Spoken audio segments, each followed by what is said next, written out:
Hi, ஒரு சூப்பரான mutton பிரட்டல் பார்க்கலாம் வாங்க. எப்படி பண்ணுறதுன்னு பார்ப்போம். மட்டன் சுக்கான்னு சொல்லலாம், பிரட்டல்னு சொல்லலாம். அதுதான் மட்டன் வாங்கிட்டு வந்து அதை பிரித்து எடுத்தாச்சு. கறி தனியாக, எலும்பு தனியாக. எப்பயுமே நான் வந்து மட்டன் வந்து பிரட்டல் சுக்கா இதுக்கெல்லாம் பண்ணால் வந்து எலும்பெல்லாம் போட மாட்டேன். வெறும் கறி மட்டும் எடுத்து தான் பண்ணுவேன். எலும்பெல்லாம் எப்பயுமே குழம்பு தான் வைப்போம். குழம்பு வச்சா தான் எனக்கு ரொம்ப பிடிக்கும். எங்கள் வீட்டில் எல்லாருக்குமே எலும்பு வந்து குழம்பு வச்சா தான் பிடிக்கும். ஏன்னா அந்த குழம்புல வந்து அந்த எலும்பு போடுறதுனால அவ்வளோ டேஸ்ட் இருக்கும். இதனால் என்ன பண்ணுவேன், இந்த கறி பீஸ் எல்லாம் கொஞ்சம் பெருசு பெருசாக இருந்ததுன்னா கொஞ்சம் சின்ன சின்னதாக கட் பண்ணிப்பேன். இந்த சுக்காக்கு பிரட்டலுக்கெலாம் அந்த மாதிரி கட் பண்ணி வேக வச்சா நல்லாயிருக்கும். இது டேரெக்டாகவும் குக் பண்ணுவேன். இந்த வாட்டி என்ன பண்ணேன், குக்கரில் தான் போட்டு நான் குக் பண்ணணும்னு முடிவு பண்ணிட்டேன். ஏன்னா ரொம்ப நேரம் டைம் எடுக்குதா, அந்த அளவுக்கு சாஃப்டாக வேக மாட்டேங்குது சம்டைம்ஸில். அதனால் இந்த மாதிரி சின்ன சின்னதாக கட் பண்ணி வாஷ் பண்ணி வச்சுட்டு மட்டனை எலும்பு தனியாக வச்சு குழம்பு வச்சிச்சு. ஆல்ரெடி நான் வீடியோவாக போஸ்ட் பண்ணியிருப்பேன். முருங்கைக்காய் போட்டு மட்டன் போட்டு குழம்பு எப்படின்னு லாஸ்ட் வீடியோ போட்டிருப்பேன், போய் பாருங்கள். இது வந்து மட்டன் சுக்கா பரட்டலுக்காக குக்கரில் வந்து அதே மாதிரி கொஞ்சம் இஞ்சி பூண்டு பேஸ்ட்டு, கொஞ்சம் மஞ்சள் பொடி, லைட்டாக உப்பு போட்டு ஒரு 2 விசில் வச்சு ஆஃப் பண்ணிட்டேன். அரைப்பதம் தான் வெந்திருக்கும் மட்டனு கறி.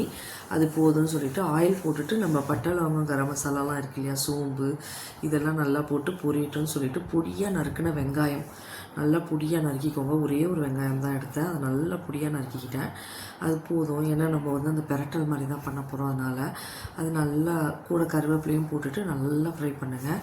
தக்காளி வந்து கொஞ்சம் இப்போல்லாம் வந்து கொஞ்சம் கல் மாதிரி இருக்கா, அதனால் கையிலேயே நல்லா பிசைஞ்சு வச்சுட்டேன். நெக்ஸ்ட்டு வந்து இஞ்சி பூண்டு பேஸ்ட் வந்து 1 டேபிள் ஸ்பூன் தான் போட்டேன்.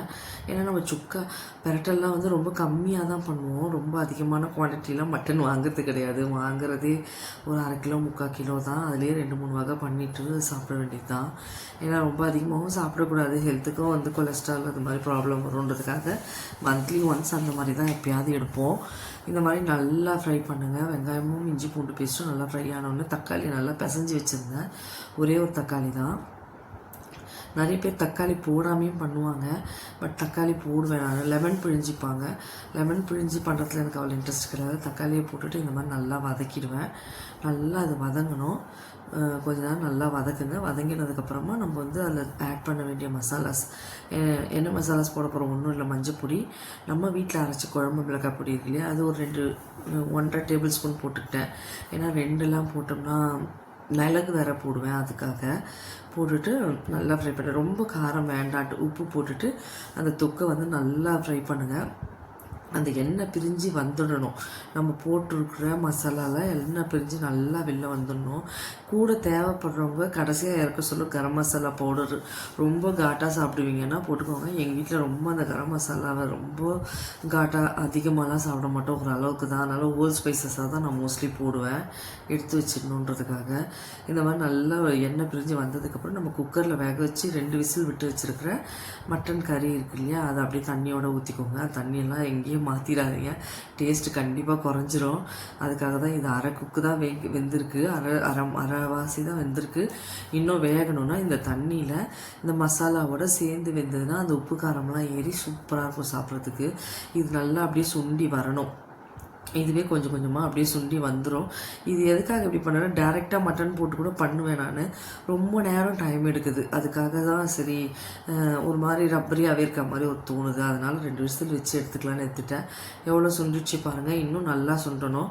சுண்டி நல்லா தொக்கு மாதிரி வந்துடணும். வந்து அதை வந்து நல்லா அந்த பேஸ்ட் அந்த மட்டனில் போய் அந்த நம்ம போட்ட வெங்காயம் தக்காளியெல்லாம் ஒட்டிக்கணும். அந்த அளவுக்கு அது வந்து நம்ம வந்து ட்ரை பண்ணணும். இப்போ ஓரளவுக்கு நல்லா ட்ரை ஆகிடுச்சு பாருங்கள். இப்படியே கூட இறக்கி நிறைய பேர் சாதத்தில் போட்டு பசஞ்சு சாப்பிட்லாம். நான் கொஞ்சம் ட்ரை பண்ணேன், எனக்கு கொஞ்சம் ட்ரை பண்ணால் நல்லாயிருக்குன்னு தோணுச்சு. அதனால் இந்த டைமில் வந்து கொஞ்சம் பெப்பர் பவுடர் நல்லா ஒரு 1/2 ஸ்பூன் கிட்ட போட்டுக்கிட்டேன். ஸ்பூனில் தான் சொல்கிறேன், அது போட்டது சின்ன ஸ்பூனு போட்டுட்டு பெப்பர் பவுடர் போட்டுட்டு நம்ம நல்ல ஒரு பச்சை கருவேப்பிலை ஃப்ரெஷ்ஷாக இருந்ததுன்னா நல்லா அப்படியே கிள்ளி போட்டு கிளறி விடுங்க. நிறைய பேர் வந்து மட்டன் மிளகு சோம்பு நல்லா ஒரு வறுத்துட்டு பொடி பண்ணி கூட போடுவாங்க, அது கூட நல்லா டேஸ்ட்டாக தான் இருக்கும். நான் கூட அது மாதிரி பண்ணுவேன். அது மாதிரி பண்ணிக்கோங்க. மிளகு போட்டுட்டு பச்சை கருவேப்பிலை கடைசியாக போட்டு நல்லா ஒரு வதக்கி எண்ணெய் பிரிஞ்சு வர அளவுக்கு ஒரு வதக்குங்க. வதக்குனிங்கன்னா சூப்பரான மட்டன் பிரட்டல் ரெடி. இதில் வந்து நான் என்ன பண்ணேன்னா, கடைசியாக மட்டன் பிரட்டல் எடுத்து வச்சுட்டு அந்த கடாயில் சாதம் போட்டு மட்டன் கூட கொஞ்சம் மட்டன் போட்டு நல்லா பெரட்டி என் பையனுக்கு கொடுத்தேன். அந்த பிரட்டல் சாதம் வந்து அவ்வளோ டேஸ்ட்டாக இருந்தது. சொன்னால் அப்பா செம்மையாக இருந்ததுன்னு சொன்னால் உண்மையிலேயே அந்த கடாயில் வந்து அந்த தொக்கோடு கொஞ்சம் மட்டனையும் போட்டு கொஞ்சம் சாதம் போட்டு சுட சுட மிக்ஸ் பண்ணி பிளேட்டில் வச்சு சாப்பிட்டு பார்த்தா அப்படி இருந்தது டேஸ்ட்டு. செம்ம டேஸ்ட்டாக தான் இருந்தது. அவனுக்கு தான் கொடுத்தேன், அவனுக்கு அந்த மாதிரி சாதம் பிடிக்கும்னு சொல்லிட்டு. நல்ல எண்ணெய் பிரிஞ்சு வந்துடும்.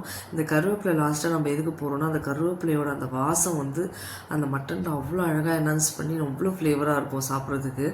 நீங்களும் இதே மாதிரி ட்ரை பண்ணி பாருங்கள். ஒரு மட்டன் பிரட்டல் எப்படி பண்ணுறதுன்னு, எப்படி எண்ணெய் பிரிஞ்சு வந்துருச்சு பாருங்கள். அவ்வளோதாங்க, முடிஞ்சிச்சு. செம்ம டேஸ்ட்டான ஒரு மட்டன் பிரட்டல். பிடிச்சிருந்தால் லைக் பண்ணுங்கள், ஷேர் பண்ணுங்கள், சப்ஸ்கிரைப் பண்ணுங்கள், மெயினாக கமெண்ட் பண்ணுங்கள். தேங்க்யூ. ட்ரை பண்ணி பாருங்கள் இதே மாதிரி.